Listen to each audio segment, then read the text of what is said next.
ഇവിടെ പൊരിഞ്ഞ പോരാട്ടം നടക്കുന്ന മണ്ഡലമാണ്. പിഷാരടിയും ശോഭാ സുരേന്ദ്രനും ഒക്കെ കട്ടയ്ക്ക് നിൽക്കുന്നു. NMR റസാഖ് ഒപ്പം പിടിക്കാൻ മത്സരിക്കുന്നു. അങ്ങനെ വലിയ പൊരിഞ്ഞ പോരാട്ടം നടക്കുന്നു. രാഷ്ട്രീയ താപനില ഉയർന്നു തന്നെ നിൽക്കുകയാണ്. നമുക്ക് ഓരോരുത്തരായി ഒന്ന് ചോദിച്ചു നോക്കാം. ജയിക്കുന്ന ശോഭ ചേച്ചി തന്നെയാണ്. അത് ഗ്യാരണ്ടി അല്ലേ? അതാണ് ഇങ്ങനെ ഓരോരുത്തരും അവരുടെ പ്രതീക്ഷ പറയുകയാണ്. ചേട്ടാ, എന്താ അവസ്ഥ? ശോഭാ സുരേന്ദ്രൻ പറഞ്ഞോടാ. എല്ലാവരും ശോഭയ്ക്ക് അനുകൂലമായിട്ടുള്ള ഒരു ഗ്രൂപ്പാണോ ഈ ഇവിടെ? ഇന്ന് വരെ ഒരു സ്ത്രീ MLA ആയിട്ട് വന്നിട്ടില്ല. പാലക്കാട് സ്ത്രീ പോയിന്റ് ആണ് കേട്ടോ, അതൊരു പോയിന്റ് ആണ്. ഇതുവരെ ഒരു സ്ത്രീ MLA ആയിട്ട് ഇവിടെ വന്നിട്ടില്ല. അപ്പോ ശോഭാ സുരേന്ദ്രൻ ഭരണം. ഇത്രയും ധൈര്യം ഞാൻ എന്റെ ചാൽ ശോഭരാജ് മാത്രമേ കണ്ടിട്ടുള്ളൂ. സ്ത്രീ നേതൃത്വം വരുന്നതിനോട്, അതിപ്പോ എല്ലാ പാർട്ടികളിലാണെങ്കിലും ഒരു സ്ത്രീ നേതൃത്വം വരുന്നതിനോട് ചേട്ടന് നല്ല താല്പര്യമാണ്. അതാണ്.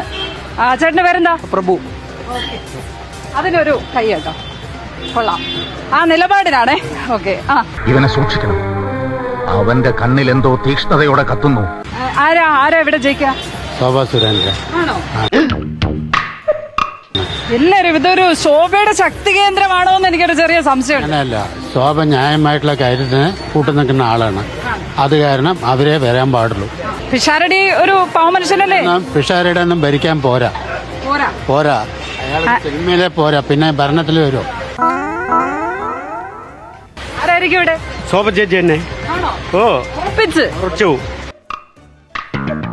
എവിടെയോ എന്തോ ഒരു തകരാറ് പോലെ. ചേട്ടൻ കാവ്യമുണ്ടൊക്കെ എഴുന്നേറ്റിരിക്കുന്നത് എന്തായാലും ശോഭയുടെ ആളാന്ന് തോന്നുന്നു. ജനങ്ങളുടെ കയ്യിലാണ്, നമ്മളൊന്നും ഉറപ്പിച്ച് പറയുന്നില്ല. ഒന്നും ഉറപ്പിക്കുന്നില്ല. ഒത്തില്ല.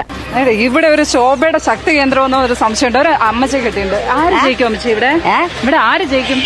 ആര് ജയിക്കുന്നത് എനിക്കറിയില്ല, ദൈവത്തിന് ഞാൻ അറിയുള്ളൂ. ദൈവമേ, മൂർഖനെയാണല്ലോ ചവിട്ടിയത്. അമ്മയുടെ മനസ്സാരുടെ കൂടെയാ? മനസ്സ് ആറിന്റെ കൊടുത്ത് എല്ലാവരും നമുക്ക് ഡിപ്ലോമാറ്റിക് ആണ്. എനിക്ക് ദേശത്തെ വഴിയേറിയില്ല. ഭയങ്കര ടൈറ്റ് ഫൈറ്റ് ആണ് ഇവിടെ നടക്കുന്നത്. അതിനിടയ്ക്ക് നമ്മൾ കേൾപ്പിച്ച ശബ്ദങ്ങൾ മുഴുവൻ ശോഭാ സുരേന്ദ്രന് വേണ്ടിയിട്ടായിരുന്നു എന്നുള്ളത് നമ്മൾ നിൽക്കുന്ന സ്ഥലത്തിന്റെ കൂടി പ്രശ്നം കൂടിയാണ്.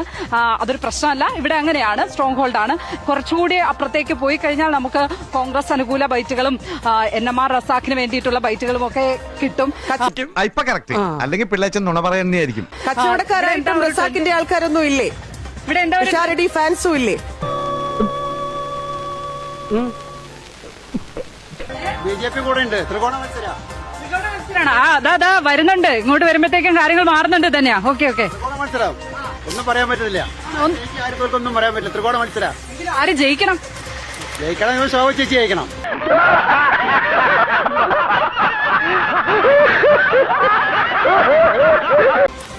അത് അങ്ങനെയാണല്ലേ? മൊത്തത്തിൽ ഇവിടുന്ന് ശോഭാ സുരേന്ദ്രൻ അനുകൂലമായ ബൈറ്റേ കിട്ടിയുള്ളൂ. അങ്ങനല്ല, പൊതുവെ പ്രവർത്തനത്തിന് ശോഭ ചേച്ചി പ്രവർത്തനം കാത്ത് സൂക്ഷിക്കുന്ന പറയണത്. സ്ട്രോങ് ഫൈറ്റ് ആണല്ലേ? ആണോ ഫൈറ്റ്? ശോഭാ സുരേന്ദ്രൻ ജയിക്കണം, അത്രേ ഉള്ളൂ. നമുക്ക് കുറച്ചുകൂടി അപ്പുറത്തേക്ക് പോയാലായിരിക്കും ഒരു കോൺഗ്രസ് ബൈറ്റുകളും NMR റസാഖിന് വേണ്ടിയിട്ടുള്ള ബൈറ്റുകളും ഒക്കെ കിട്ടുക എന്ന് തോന്നുന്നു. ഒരു സെക്കൻഡേ ഒന്നും കൂടി ചോദിച്ചു നോക്കാം. എന്താ അവസ്ഥ ഇവിടെയൊക്കെ? ജയിച്ചു ശോഭാ സുരേന്ദ്രൻ. ഒരു മത്സരമില്ലാത്ത പോലെ പറയുന്നത്.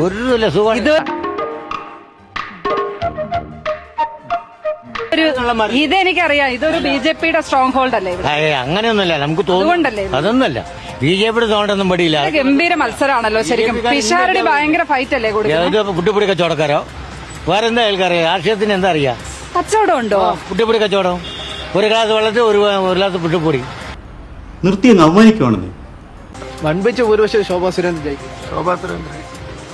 കുറച്ചൊന്ന് അപ്പുറം മാറി നിന്ന് നോക്കുന്നതായിരിക്കും നമുക്കൊരു ജനാധിപത്യപരമായ ഭരണം കിട്ടുക എന്ന് തോന്നുന്നത്. എല്ലാവരും ഒരു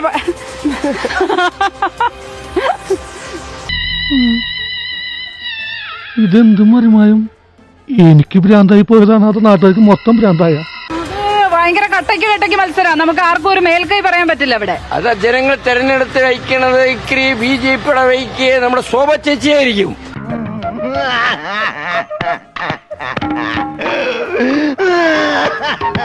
അയ്യോ പാവം. പോട്ടെ. വികസനം ആവശ്യം. നമ്മുടെ കുട്ടികൾ പഠിക്കണം, നല്ല ആശുപത്രി വേണം. കയ്യും കാലും വെട്ടി കളയേണ്ട കുട്ടികളെ പഠിപ്പിക്കുന്ന കുട്ടികളെ കളയേണ്ട ആശുപത്രിയല്ല നമുക്ക് പറയാനുള്ളതെന്ന്. ലക്ഷ്മി കേട്ടോണ്ടിരിക്കൂ, ഞങ്ങൾ തിരിച്ചെത്താം. പോലീസ് നീ പറഞ്ഞ് മനസ്സിലാക്കുക. ഞാൻ വക്കീലുമായിട്ട് വരാം. മേലിൽ ഇത് ആവർത്തിച്ചാൽ ഞാനിത് ഇടിച്ചു പൊളിച്ച് തീയിലിടും. അപ്പൊ പിന്നെ നീയൊക്കെ എവിടെ പോയിരുന്നു പോവും എന്നെനിക്കൊന്ന് കാണണം. ഒരു പണക്കാരനെ ബഹുമാനിക്കാൻ ശീലിക്കണോ? ബഹുമാനിക്കാൻ ശീലിക്കും.